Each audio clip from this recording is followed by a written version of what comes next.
Um, Ask me a question. I don't. Because you've seen them so many times, and because they have this feeling maybe trying to get redemption on you guys, are they a more dangerous team maybe than they've ever been? I think. I mean, any team is dangerous when you're able to win a playoff series. It gains more confidence. You start to get a feel for who you want to truly be, and and also the Raptors. We played them last year, so they know us, we know them. So you know, I think any team that's able to advance to the next round is dangerous, no matter our opponent or any other series that's going on in the postseason. You guys have really seen it with Ibaka. How do you think that changes? Well, as a veteran, for one, a guy with playoff experience and finals experience as well, and also a guy who can stretch the floor out for him and create, could also protect the rim at times, So, it definitely, helped him out. It was a good place for him, as well as PJ Tucker too. Have you given any thought to just how efficient you were against the Pacers and what, beyond you being a good player, went into just how efficient you were? No, no thought at all. Just went out and did my job, try to play my game, try to be an efficient player every night. I think it's better for our team. If I'm efficient, and try to win ball games. The end of the series is behind me. I haven't thought about what we accomplished, what we did, and what I did. I haven't thought about it at all. Coach Lou said the other day that you said you feel worse when you're not playing. Is that just you kind of got your blood flowing, or I just wondered? I don't know, just how my body reacts. I'm ready to get this thing going, but obviously I'm not going to rush the process. We got a couple more days to prepare and to prep, so that's good for our team. But yeah, I don't like the way I feel when we're not playing. But even with that said, though, you add it up, you'll have about 3 weeks. Over 3 weeks, you only play 4 games in the first round. Does that do anything for reviving you as you head into the next playoff round? Well, I mean, it gives me a mental break. As far as physically, I am who I am. I've played so many games over the years that the best break for me is probably when I'm done. So, but as far as the mental thing, I think anytime you can get you're able to decompress a little bit, throughout the postseason, it helps you. You guys got together last night. Does that constitute decompressing?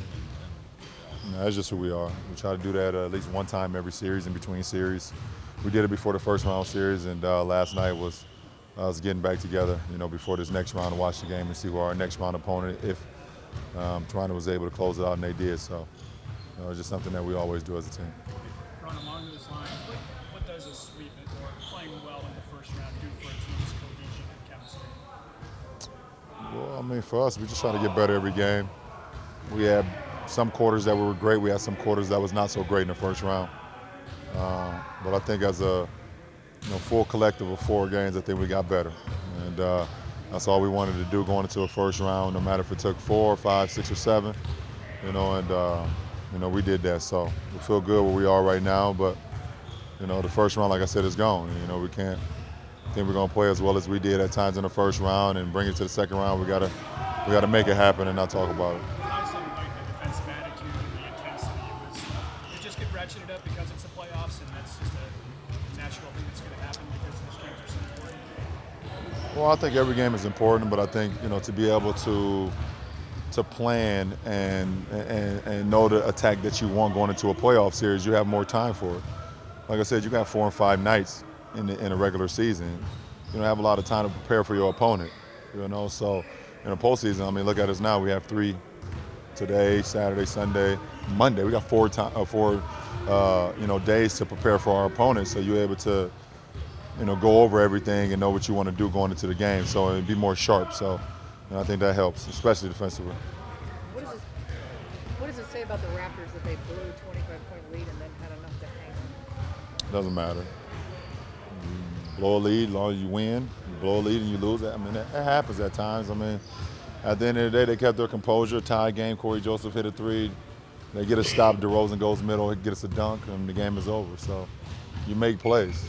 At the end of the day, you just try to make plays to win. They put themselves in a position to be up 25, and no matter if they blew the lead or not, they made plays down the stretch.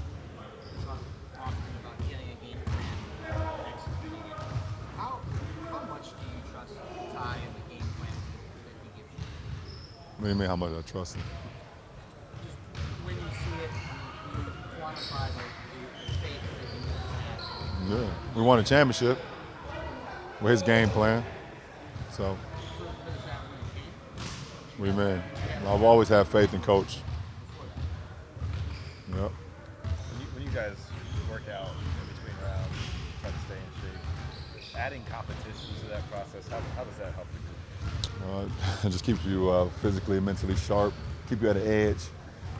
You know, we're all competitors. I mean, we all got to this point for a reason, being in a part of this league because we wanted to compete, and we like competing. So, you know, to be able to have days like we had the other day where we had our conditioning day and we competed with our conditioning. Then yesterday we had a shooting day where it was competition and conditioning as well, and you know, it just keeps you on the edge, and that's good, especially during these times. You mentioned after the Indiana series how different series is different and there are different things that you try and eliminate. In the Indiana series, you focused a lot on CJ Miles, saying you had to have your antennas up. Going into this Toronto series, what's the key for you guys defensively? I'm not gonna show my hand. Show our hand. We just play. We play our game, give ourselves a chance to win, but I can't give specifics right now. No, competition is listening. How much of that goes into you guys playing them, and how much of that goes into what you've seen from them against Milwaukee recently? Well, you watch. I mean, listen. The game plan is the game plan, and guy, what they do, you build that over the course of an 8-month regular season. So it's not going to be much change, but I think every game you try to get better with the game plan because, you know, you like I always said, you know, each and every game you learn more and more about the team. You know, and you more and more about what they want to do. You know, each player, you know, where they're comfortable at and things of that nature. You know, we're going to do our due diligence the next couple of days of knowing pros and cons about players, knowing exactly where guys want the ball, knowing guys' comfort zones, and, you know, offensively, knowing what they like to do defensively. And then you get on the floor and you're able to calibrate it some more because of the game flow. So we're going to put ourselves in the books. We're going to do our homework, and then we take our test on Monday. But we're not going to fast track it. This may not be the perfect time to ask this, but some of your best games and most memorable playoff games have all been on the road. You look at Boston, Detroit, this time last year, Indy this year. I know you said before you love playing on the road. I do. Is that correlation, or why do you think that all these memorable performances you've had in the playoffs? I just like the adversity of the road. I mean, home cooking is great. Love the home fans for 14 years. But I love playing on the road more than I love playing at home. It's just a weird thing. I love the adversity. I love the tonight is not the night LeBron slogans. I love that you're overrated and all those things. I like all of that. And I don't know, man. It's just it's the bunker mentality of knowing that it's 15 guys plus the coaching staff and whoever there who's traveled with us against the whole state or the whole city. What kind of impact on a series does the fact that you have won at least one road game in a row? I mean, what kind of built-in advantage does that give you guys? There's no built-in advantage. It just happens. You doesn't mean I'm gonna be able to win a road game in this series. You just play the game. You know, for me, I just go out and just try to win every game. You know, and do whatever it takes to help our team be successful. We're going into a hostile building in Game 3 and Game 4. We know that. Those fans are unbelievable. I stated that last year after we closed that series out. But listen, it doesn't mean we're going to be able to win this year. We got to go out and make it happen. But, you know, we got to worry about Game 1 first. Do you take time to look around at the signs and the cutout heads and all that stuff that arenas have waiting for you? Sometimes I'm able to see a few of them. Some of them are actually pretty good. Some of them are like, I've seen it before. Seen it since high school, actually.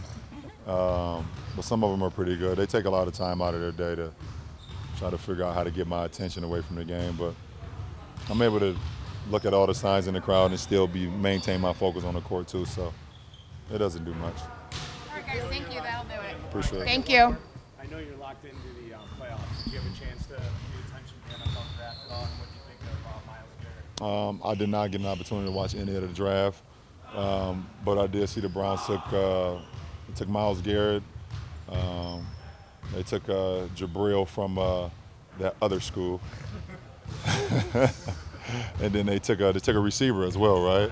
A tight end off from Miami. That's pretty good, I heard. So listen, I want them to be successful. I want the Browns to be great. I mean, it makes us all better as a city, as a community. If the Indians, the Browns, and the Cavs, and all the other teams around here are pretty good. So it starts with talent, and then it starts with putting them in the right position to be successful. So, I wish nothing but the best, to those three guys. And they got the draft is like 8 days, right, or something like that. So they got more, they got more guys that they could pick too. So it's pretty cool.